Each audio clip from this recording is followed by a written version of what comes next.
You guys, do you want to start your own cleaning business and make 25 grand a month providing all kinds of cleaning services? Well, Corey Edmonds did exactly that, and he's on track to double his yearly revenue to $600,000 this year. And guess what? When he started this business, he knew nada, nothing. He was brand new to it.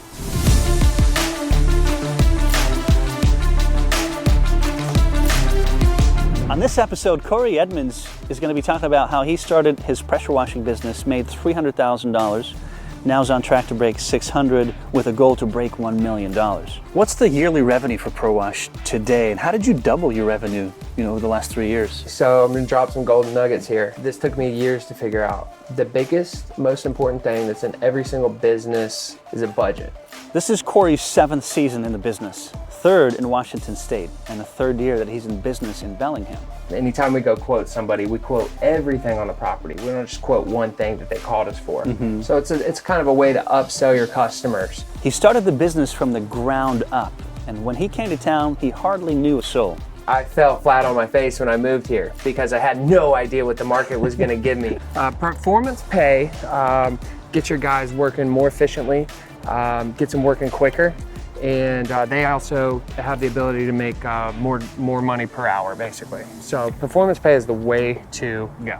Today, Corey is going to talk to us about how he started the business. He's going to answer and share some strategies and insights about what he did on his first day to what he's doing now, managing employees, clients, client acquisition, really from A to Z of owning and operating a ProWash business. What is the best advertising source for you right now? I was also looking for some sort of organization, and that organization that I was searching for was basically business systems so that someone else could do it and eventually slowly back out of the business. You guys don't want to miss this episode. He's got a lot to share. He's got a tremendous amount of experience, and we want to bring that to you. So please subscribe to this channel, hit the like button, hit the bell so that you don't miss any videos, because we've got a lot coming, guys.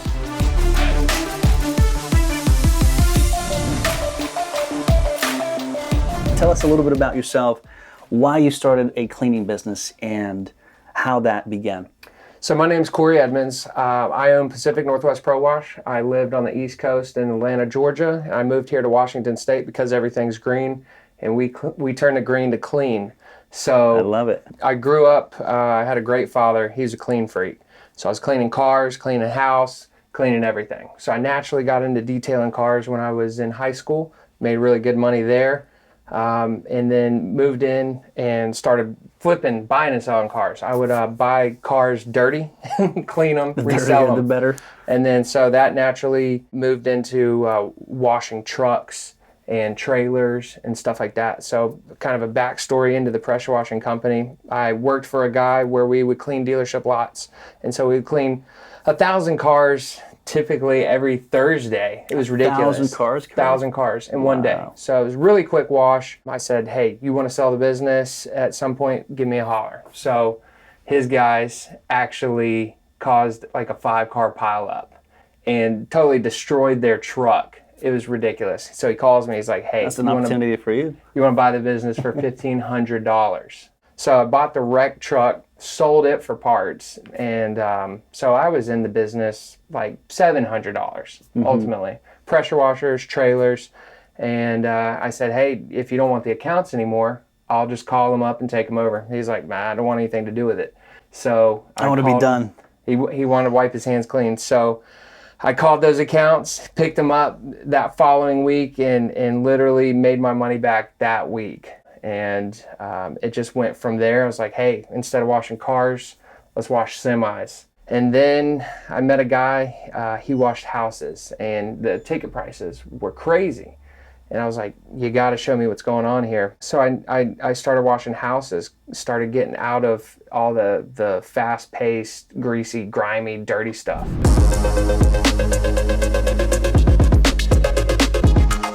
Talk to us about how you figure out pricing structures. Do you charge flat rates? Do you charge per hour? What's been successful for you as far as profitability and growing your business? Totally. So growing a business, you have to build everything so that other people can do it. So I can't go by timing because I couldn't ask you to go quote a job and say, how long do you think this is going to take?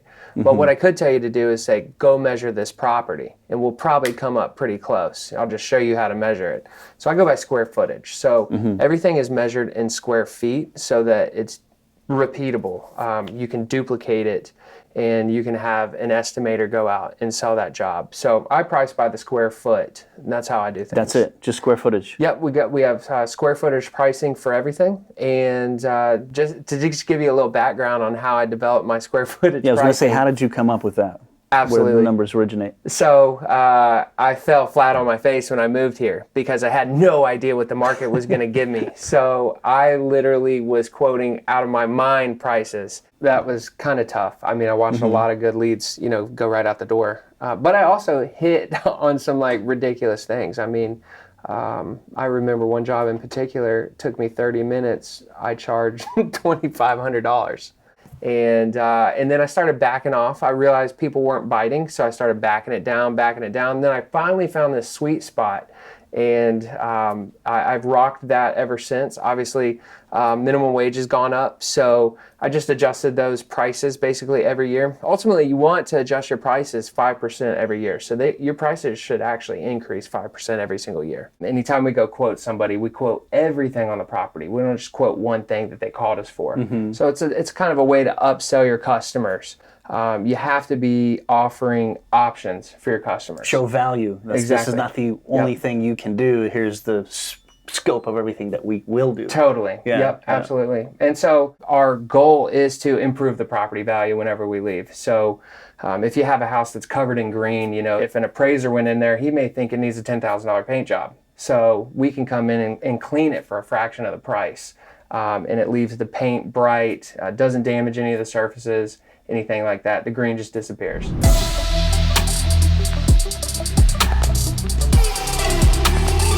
You've got residential, you've got commercial. When you just started in this business, what was your mind thinking as far as who are my clientele? Absolutely. So the clientele that I wanted to work with was a higher end clientele. I want to work with people with high end properties with a disposable income. So one big thing for me was to actually build out a customer avatar. So to actually, write down who my customer is, where do they hang out, what are they searching on the internet, and kind of attack that. Figure out where those people are. Places that my customer would probably hang out would be like the golf course, tennis clubs, just areas like this where, like I say, people with disposable incomes would hang out. So we can go there to like golf courses and try and find those people or golf course communities. You're not chasing them on their We're not chasing them. They're not technically chasing them on the course. I want to just barge in here. You're talking about writing things down, building the avatar. How important was that? Because I think you touched on a very important point. You guys, I feel like when you do that, it's crystal clear focus on who you're after. It is. And if you don't, what happens? It is crystal clear. So not only is it clear for you as a business owner, it's also clear for the employees to know where they should be spending their time. One thing that you don't get back in life is your time. You have to use it wisely. And if you're not targeting the right customer and using your time wisely, then that could be detrimental to your business. Right. And if you don't do that, then everyone's your customer. Absolutely. Yep. Not everyone is your customer. That's what you need to be able to turn people away to and understand, who and who isn't your customer. So the sooner you figure that out, the more success you're going to see in your business. Would you agree with that? Absolutely.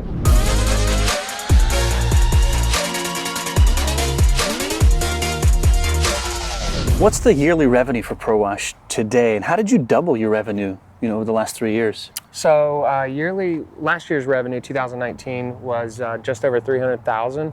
So we're looking to do $600,000 this year, basically in gross revenue. So some things that we're going to do is basically we'll turn up our advertising. We're going to retarget our old customers as well. So that's one thing that we haven't been doing in previous years. Try a couple of different new things out for marketing as far as attracting new customers. And then just really dive into our customer experience. The customer experience is the most important thing. So I tell people, there is no competition as long as you focus on your customer. So customer experience, what the customer feels when they do business with you, is one of the most important things to me in business.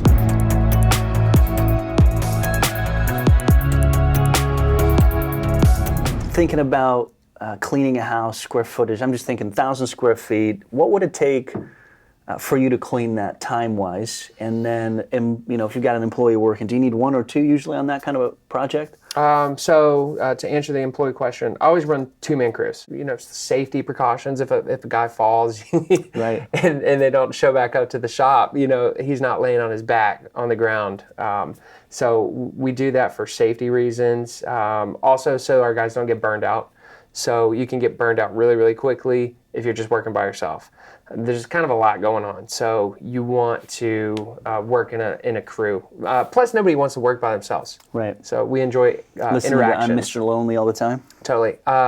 Second question was 1,000 square foot house. How long does it take? What are we washing? Are we doing the roof? Or, Exterior. washing probably the siding. Right. So 1,000 square foot house. That's a tiny house. So it would take us 45 minutes. So in That's and out. quick. How do you wash this stuff? What are you using? Are we pressure washing or? So we're doing what's called soft washing. So soft washing is a safe and gentle process of cleaning basically any exterior surface. And soft washing is easily compared to washing your hands or your car or dishes. You use soap, right? We wash our bodies with soap. There's a common misconception that high pressure water cleans houses. It doesn't. It actually, deteriorates the Right. surface, destroys it. So you actually have to apply a soap to lift that staining, and then you can literally rinse it off just like you would rinse your hands. Okay. So you spray the solution on the surface, give it a dwell time, typically 5 to 7 minutes, and then just rinse it right off. So typically on that 1,000 square foot house, a guy could apply the solution. By the time he gets around to the truck, we have actually special equipment that have remote controls. So once he gets done with the back of the house, he would click the remote control, it would switch to water, and he's rinsing back around. Oh, wow. Easy breezy. Easy breezy. On to the next project. See you later.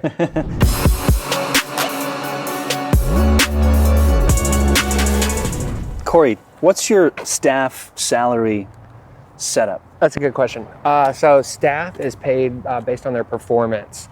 So obviously you can't drop down below minimum wage, but there's a percentage that I give them on every single job. And it's a structure where they can actually work up to. So we constantly want to move up as people, so you got to give that structure to your employees to be able to move up to a newer commission level, a higher commission level based on what they know and stuff like that. So performance pay gets your guys working more efficiently, gets them working quicker, and they also have the ability to make more money per hour, basically. So performance pay is the way to go.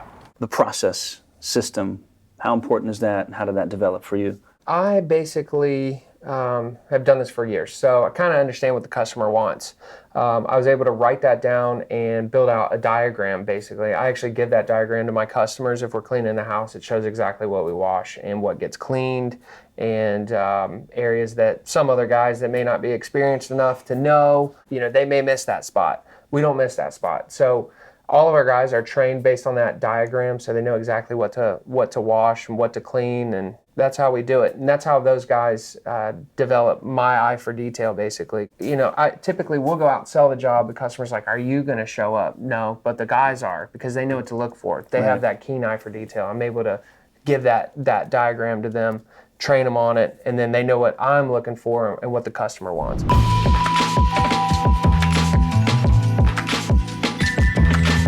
Let's talk about game plan. Do you think you need that? And if so, what was yours for this business? Absolutely. So I'm going to drop some golden nuggets here. This took me years to figure out. But the biggest, most important thing that's in every single business, period, is a budget. So you have to have a budget. I have a nice budget sheet that I use, and I acquired it through a personal coaching company that I pay lots of money for monthly. But the budget sheet is incredible. So you put in there what you want to make, and then you just reverse engineer everything from there. The budget is your path, and as long as you stick to that path, you'll get to where you want to go. Budget is the most important thing, and then you develop your actions on how to get there to those goals, basically. And then you just backtrack and you go, you start yearly, and then you go monthly, and then you go weekly, and then you do daily, basically. Right. You got to know your numbers. Absolutely. Otherwise, you think you're profitable, but you're really not. We don't want you guys to be in that situation. So let's start with a budget.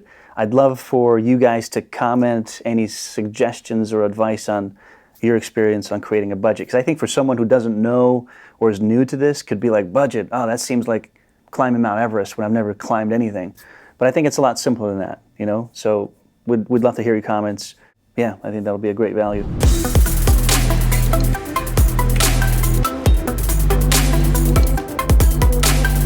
What percentage of revenue goes to advertising for your business, and what is the best advertising source for you right now? Yeah, so I probably spend a little too much. So I spend probably 12% to about maybe 14%. I could probably make that a little bit lower, but I think that's what it says on my budget is probably right around 12. I think it actually might be under. I know last year I definitely paid 12% of revenue. And what are the best ways of advertising for you? That's brought more success. So Google has probably been my best source, basically, Google AdWords. For Google AdWords. We also do direct mailers, a lot of street signs. How do you find new customers today? Has that changed from when you first started to now? When I got here, obviously I didn't know anyone. So it was, find new customers. So I did that. This is year 3 for me here. So basically I just spent my time, doing marketing online, creating great marketing materials, again, writing everything down so that we could duplicate it. Figuring out what we were good at and what the customer needed and what we could do for the customer. So I spent all that time attracting new clientele, didn't really spend time like reservicing those customers, which is now a big focus for this year. It's now we've got a huge client list, so now let's continue to maintain those clients. So that's one thing that we're doing differently this year, because you have to maintain those other clients that you've built up, and you want to keep them. So that's one way we're going to grow this year, is by maintaining those, as well as continue to attract new customers. I don't advertise on Facebook. I farm everything out.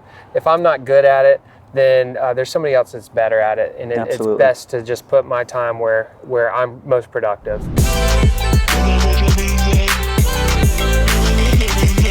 From the moment you arrive to a project to the moment that you leave having finished the job, what does that look like? So step by step, on an exterior house wash, we're going to pull up, break down our hoses.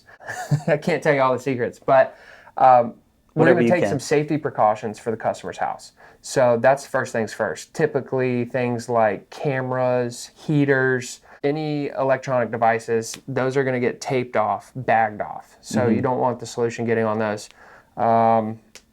Again, I can't share all the details, but I love it. You've got some proprietary information here. So use those wisely. So we'll then spray the house down, basically. Having skipped a few details, totally understand. So we'll then spray the house down, and you want to spray basically from the bottom to the top, and then you want to rinse from the bottom down, basically. Excuse me, from the top down. We'll then reel up the hoses, unbag everything, whatever we need, and basically get out of there. Easy breezy again. See you later. See you later. You guys, one thing that I'm noticing about Corey and his success is that every step of the way you could see that he's writing things down. As far as his client, creating the avatar, he wrote the specific client he wants to pursue. As far as the systems and models and the process, he wrote things down how he wanted to see it. I'd love for you guys to comment and share your experience. If you've had an experience when you didn't write anything down, what was the result? And then you realize, let me write things down and see how different it is. Talk to us about that. We'd love to hear your comments and feedback. Subscribe if you love this video. Hit the like button, hit the bell to make sure you don't miss any videos that come out here in the next couple weeks, months. So yeah, let's carry on. If there's one thing that you knew before you started this business, what would it be? It's a good question. Couple things. One thing. Maybe I'll tell you if you subscribe to the ProWash page. And subscribe to UpFlip. That's our last question of the day. So what's the answer? So the answer to that question, what would I do differently back then? A couple of things. There's obviously a million things I would do totally different. One thing would be the budget. The laser-like focus on the financials is extremely important. I know where I am right now, and I know where I'm going, and I know where I can be. So that's extremely important. The other thing would probably be companies that could refer me business. So I would attack partners, those. yeah. I mentioned before that I was just door knocking businesses with just no idea, whether they, but now I door knock with a purpose. So I'm actually going after people that I know can refer me lots of business, basically. Your referral partners. So, and a couple other things I just can't discuss here today. That's awesome. No, we enjoyed this interview. Thank you. You are quite the individual, quite the business person. Totally. And clearly we can see that in your success. So, Paul, it was good. I'm sure we'll be doing business together. Absolutely. I'll make sure to go find you some houses that are dirty. Look forward to it. Refer us work, Paul. I will.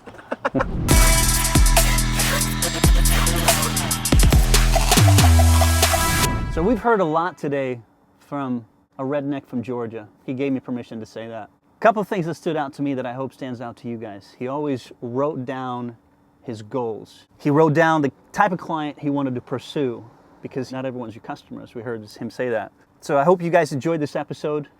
We've got a lot more coming. Great people, great business owners. And we want to just bless you guys with this information so that you can go out and succeed in life and make it happen. So stay tuned. See you next time.